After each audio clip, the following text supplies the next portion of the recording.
said, I thought I'd do a full-length video on this because this thing is just so damn cool. I'm serious. So I'll put the lid back on.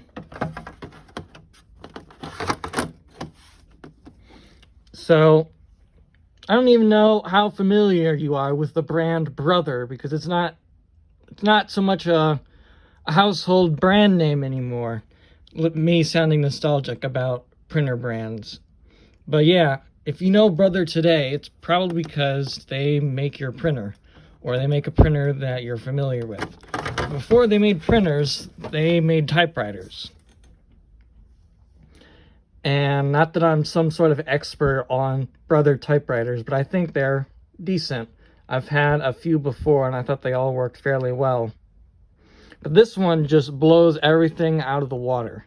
So I've seen this trick. I don't even know what you want to call it. It's something I've seen a lot on these antique. Antique is a stretch. Online flea markets. That they use a water bottle for size. And first I thought it was funny. Like, who needs size references? Just look at it. And then I bought these, not realizing how big they are. See, I'll just, use the water bottle for size. These things are big. I thought it was like as big as the little one, the one between the boxcar. But no, these are big.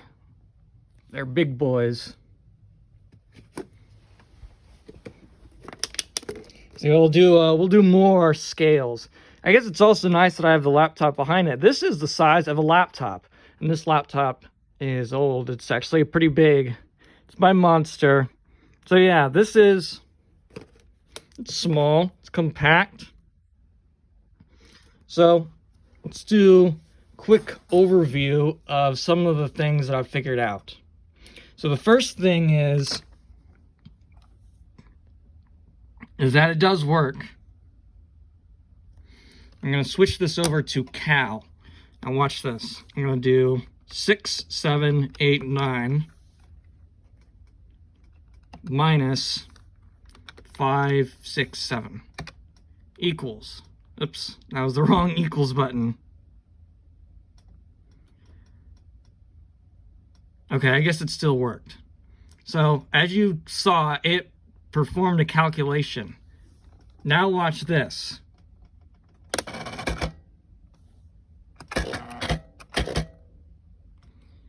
I don't know why that 3 is in there, but it prints the output of the calculator. So I've already tried to see what it does when you divide by 0, and it just gives an E in here. What I don't know is what happens when you try to print the output of dividing by 0. So we'll try that now. We'll do 90 divided by 0. And you can see it just gives an E.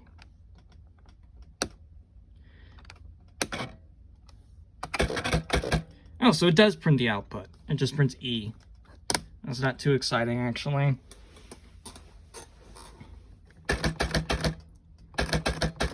You can move the paper around, that's cool. You can also move this back so that it's not bouncing every time you move the paper, and makes unloading and loading the paper a lot easier. So normally a typewriter has a spindle wheel. Well, not a spindle wheel. Pretend this is a wheel. You basically twist it and it, here it is. There's a rod in here that's coated in rubber usually. You twist it and it pulls the paper along. So normally there's a wheel in here, you spin and it spins this rod. This one actually doesn't have one, and it's probably just to save space because this thing is so small. So instead you use these arrow keys to move it around. And if you hold down on the arrow key, it's the same as, quite a few rotations. But it is pretty slow, so that is kind of annoying.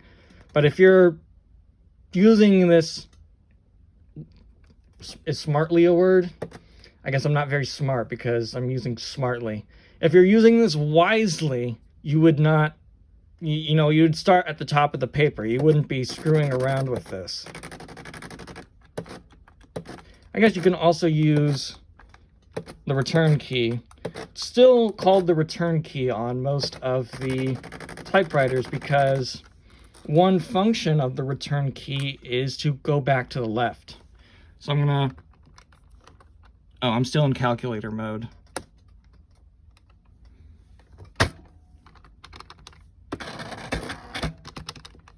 What's it doing?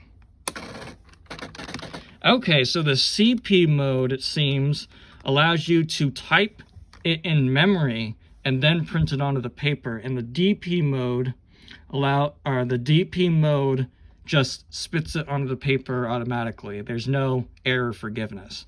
Because as you can see up here, the erasing quality of this is not very good. In fact, it's almost illegible. But that may just be a problem with there not being any correction tape. How the correction tape normally works is it's sort of like a pencil eraser. It's a sticky substance, sort of like whiteout, and it slams down onto the text, and it tries to basically rip the ink off the page. So now I've moved over some. When I press enter it, return, it not only goes down a line, but it returns to the left, since these are by default left justified. There is no middle justified, because as soon as you start typing, the middle is going to change. If I type hello world starting in the middle without justification, the start of the word hello is going to be in the middle instead of the center of the phrase hello world being in the center. So that is one sort of annoying thing about typewriters, is a lack of formatting.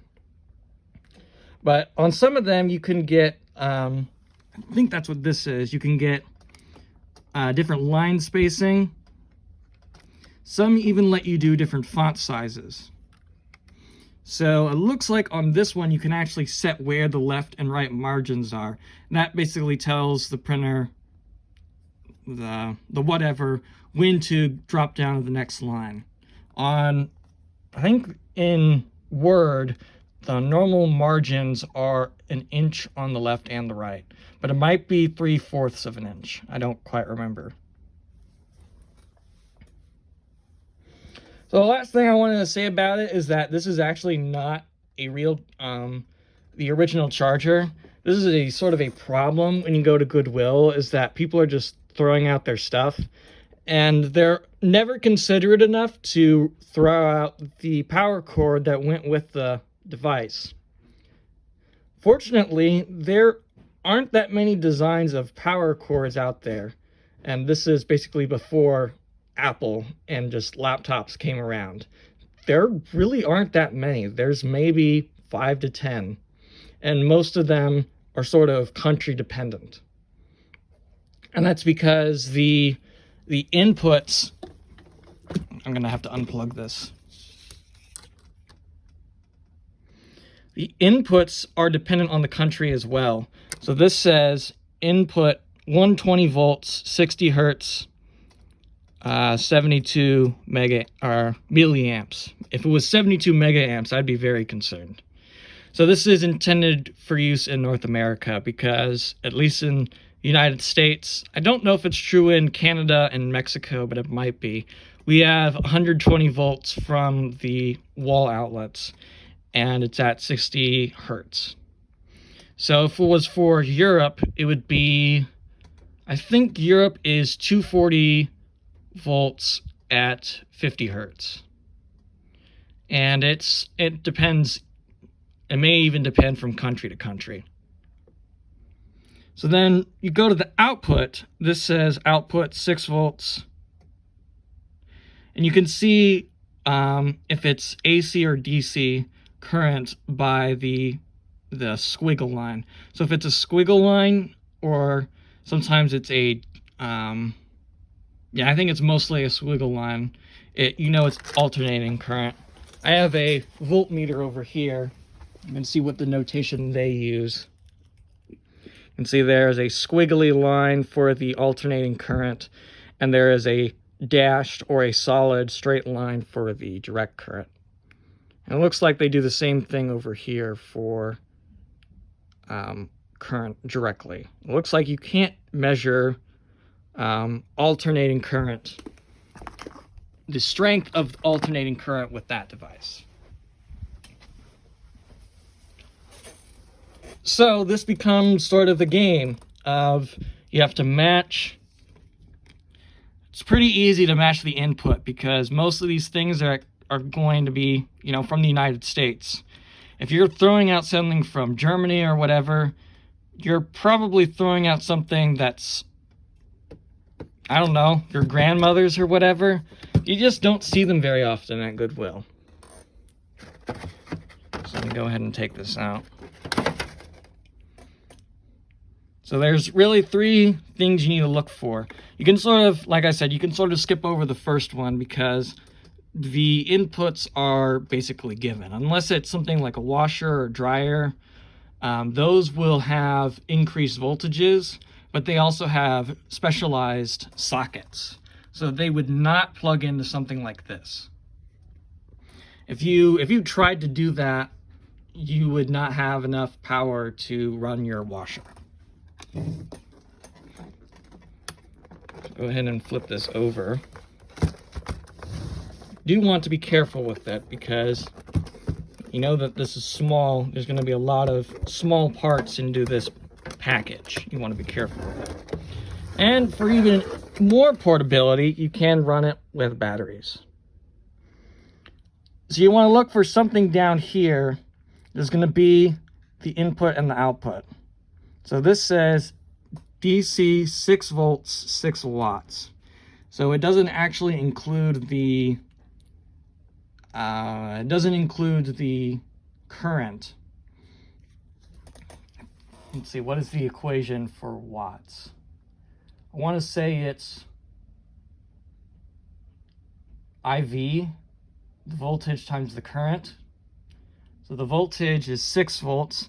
The current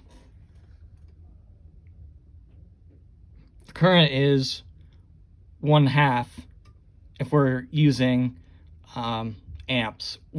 500 milliamps is half an amp. So that gives a power of actually 3 watts. So this is actually providing insufficient power to this device. But it does seem to work fine. It'd be much better if I had the original, but I don't. This was the best I could find. And I may actually have trouble selling this without the original charger because I can say it's been tested, but is it performing as well as it should be? I suppose if I dug out, let's see, it says D batteries. If I dug out some D batteries, I could probably test it that way too, but then I'd get like 10 minutes of performance. And how much are D batteries? They're like $20 for a pack of 4 or whatever. It's ridiculous. Because no one uses them, so they just jack the price up. Don't even get me started on jacking prices up. I've got my own issues with that. So that was my short video turned into a 15-minute lecture about typewriter lore and stuff. So hopefully you found that interesting.